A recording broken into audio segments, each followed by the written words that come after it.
Hey, this is Ish, and today I'm going to be talking to you about meditating before an important event and how it can actually help you. So, a lot of people think of meditation as something that's very separate from their external world, like going to work or taking care of your kids. But in reality, meditation can actually help you in all these different aspects of your life. And I'm going to give you three different examples here. So, one is physical activities such as playing sports, how meditating before that can actually help you in your performance, and then how it can help you in your workplace environment, and then also just in social interactions as well. So starting off in terms of like physical activities, meditation can help a lot because it really clears your mind. But in addition to that, when you meditate properly, you go into what is called a flow state. And a flow state is where your mind shuts off and your body just acts. And when I want to use basketball, for example, so when you get into basketball, you just have this flow state where you're just shooting the ball into the hoops as if it's nothing, and you're not really thinking when you're going straight on and actually competing with other people. And meditation will really help you tap into that state a lot easier. And this could be applied to any sports like running or lifting weights. It's more of that mind and muscle connection that you build through meditation, very similar to yoga as well. And I found that you receive the same benefits in both meditation and yoga. So you get that really nice flow state where your concept of yourself, it disappears and you're just lost in the activity itself. And it also makes you a better player in general because, like I mentioned, you're not overthinking things, so you don't mess things up because of your nerves. You're very calm.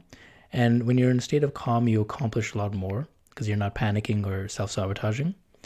And then in terms of how it can help you in workplace situations. Say you have an interview coming up, meditation can make you very calm for that. So if you meditate before an interview, you are more centered in yourself, you appear more confident, which is very important, and you're able to convey your ideas as if it is nothing, right? And you don't have that self-conscious part of you that usually likes to chime in. So you have what is called your monkey mind or your chatter mind, which spews in a lot of different things, right?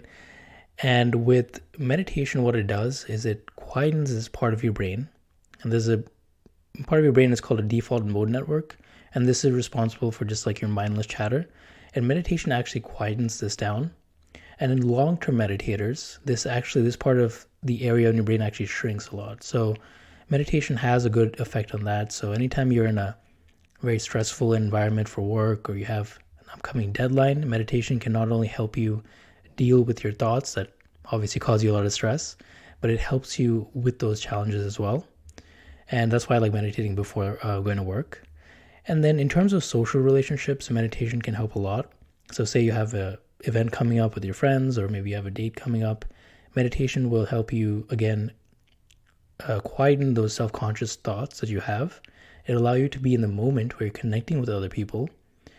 And what I've also noticed through doing long periods of meditation, a lot of people think that it's very isolating, but it's actually the opposite because you have this nice feeling of bliss and you're able to connect with people on a different level through meditation.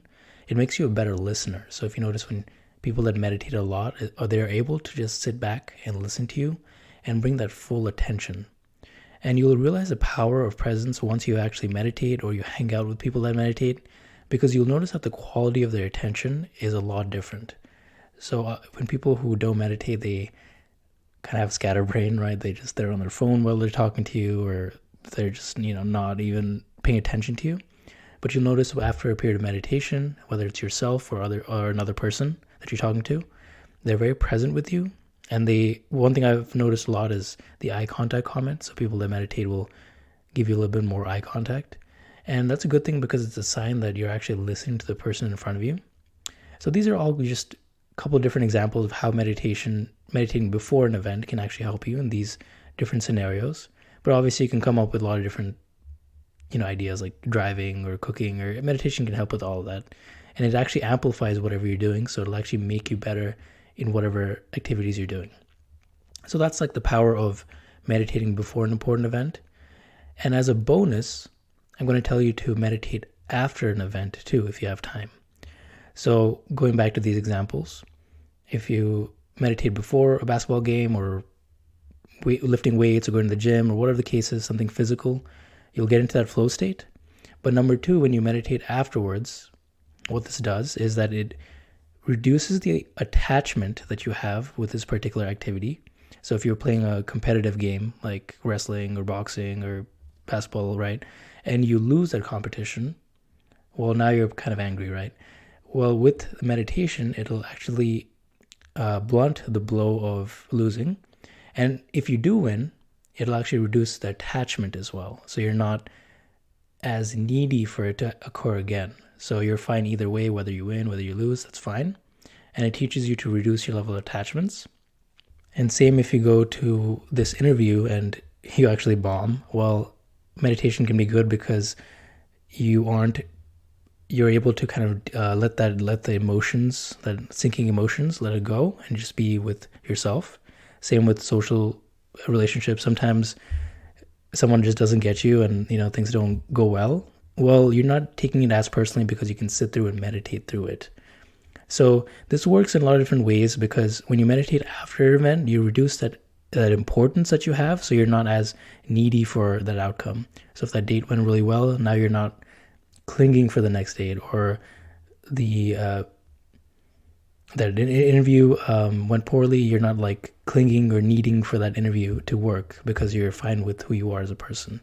So you'll notice that when you meditate before an event and after an event, you'll experience a nice steady buzz of just being still and experiencing that spaciousness, and that eventually permeates all areas of your life. So it's a nice steady buzz rather than the peaks and valleys of life where it just goes up and you're like experiencing a little mania, and then you want things, you're grasping for it, and then you lose it, and then all of a sudden you're in like a little depression. So rather than experiencing the ups and downs, you have a nice permanent buzz of well-being, and that's kind of the goal.